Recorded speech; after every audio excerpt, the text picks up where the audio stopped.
Welcome to Ahmed blogs 10। তো আজকে নিয়ে আসছি আপনাদেরকে আপনারা কিভাবে কম্বোডিয়ার ভিসা নেবেন, কারণ কম্বোডিয়ার এমবাসি বাংলাদেশে নাই এবং দুবাইতেও নাই। তো আপনারা কিভাবে এই ভিসাটা নেবেন, এই দেখেন কম্বোডিয়ার ভিসা, অনেক সুন্দর ভিসা, ভিসাটা স্টিকার ভিসা। আপনারা কিভাবে নেবেন কম্বোডিয়ার ভিসা? তো কম্বোডিয়ার ভিসা নিতে হলে আপনি থাইল্যান্ড থেকে নিতে পারবেন, মালয়েশিয়া থেকে নিতে পারবেন, আপনি যদি লাওস থাকেন লাওস থেকে নিতে পারবেন, আপনি ইন্দোনেশিয়া থেকে নিতে পারবেন। তো কত হচ্ছে আপনি আমি নিছি মালয়েশিয়া থেকে, আমার লাগছে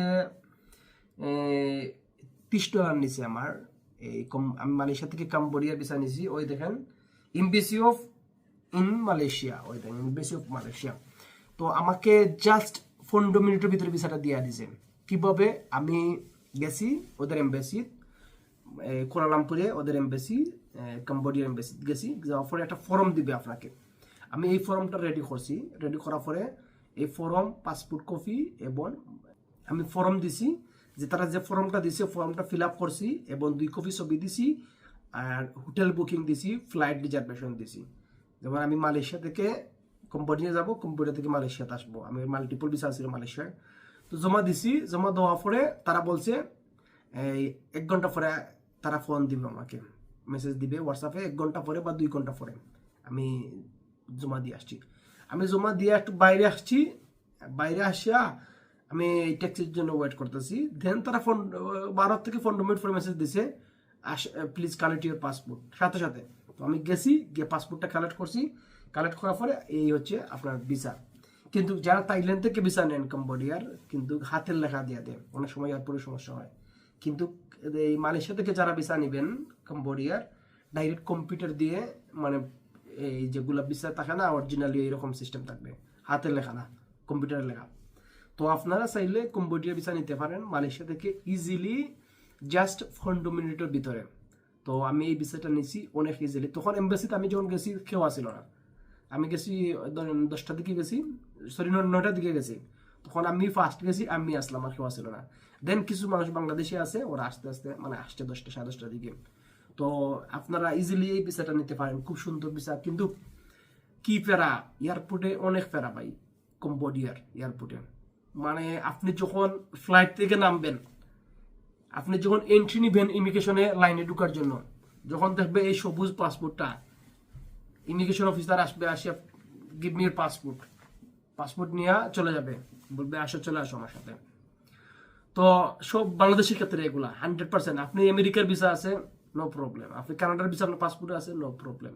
আপনাকে ইমিগ্রেশনও যাওয়ার আগে ইমিগ্রেশনে যাওয়ার আগে আপনাকে তারা নিয়ে নিবে, এই তাদের কাছে নেওয়ার পরে তারা সব কিছু ভেরিফাই করবে, প্রত্যেকটা ভিসার ফটো তুলবে, তুলে ইমিগ্রেশন অফিসারের কাছে দিবে, আপনার প্রিভিয়াসলি ট্রাভেল হিস্ট্রি ফটো তুলবে।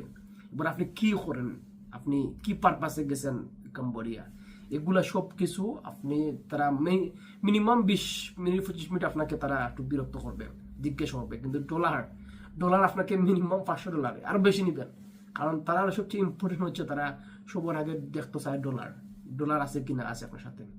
ভাই দুনিয়ায়, সারা দুনিয়ায় চলে এখন কার্ডের উপরে, সবখানে কার্ড, কিন্তু ওরা ক্যাশ নিয়ে যেতে হবে, ওদের হচ্ছে এই সিস্টেম। মানুষ কি, ওরা বলে মিনিমাম $2000 সাথে করে নিতে হবে। মানুষ কি পাগল $2000 নেবে?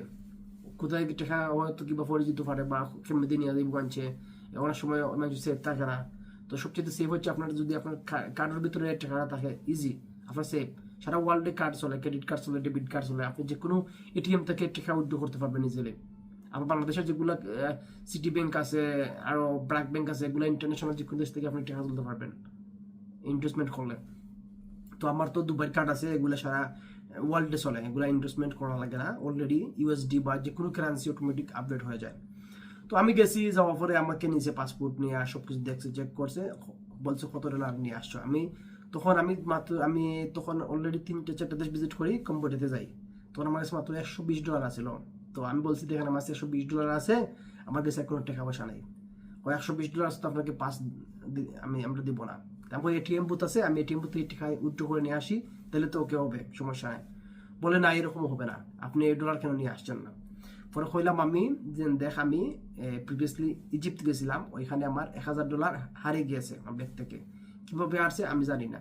যদি আমার কাছে ক্রেডিট কার্ড বা ডেবিট কার্ড থাকতো, যদি ডেবিট কার্ড ইন কেস আমার হারিয়েও যায়, সমস্যা নাই, নো প্রবলেম, কারণ আমার বেরোর ভিতরে সব টাকা পয়সা আছে বা আমি কার্ড বলে করতে পারবো, সিস্টেম আছে। কিন্তু এই টাকাটা হারিয়ে গেছে, হারা পরে আমি টাকাটা পাইছি না। তো তারা কিতাব বুঝছে ওকে সমস্যা নাই। তো আমি কি করি, আমি বললাম বাংলাদেশে বিজনেস আছে এবং দুবাইতেও বিজনেস আছে, সবকিছু দেখলো, দেখে ওকে দেন তারা আমার পাস দিছে। আর একটা অ্যারাইভেল কার্ড আছে, কিউআর কোড বানিয়ে নিতে হয়, আমি নেই তখন আমি এয়ারপোর্টে অন দ্য স্পট আমি রেডি করে ফেলছি 1 মিনিটে। দেন তারা আমাকে এন্ট্রি দিছে। আপনার লাওস এবং কম্বোডিয়া কি ফেরা দেয় বা ইমিগ্রেশনে, এগুলা ডলার। লাওসে তো অনেক সময় বাংলাদেশি মানুষের সাথে টেকাও নিয়ে হাঁটে ইমিগ্রেশনে। তো আপনারা এই 2 দেশে যাবেন, একটু কেয়ারফুলি যাবেন, মানে চেষ্টা করবেন সাথে করে ডলার নেওয়ার জন্য। আর মালয়েশিয়া, থাইল্যান্ড, এগুলো ডলার আপনার লাগবে না, এগুলা কার্ড নিলে হবে। অনেক সময় যদি তারা জিজ্ঞেস করে মালয়েশিয়া ইমিগ্রেশনে, দেন আপনি কি সাথে করে ডলার আনছেন, না আমি ক্যারি করছি ক্রেডিট কার্ড, ডেবিট কার্ড, আমার কার্ডের অ্যাভেলেবল ব্যালেন্স আছে। দেখতে চাই আপনি অ্যাপসে ঢুকিয়ে দেখাইতে পারবেন ইজিলি, সমস্যা নাই।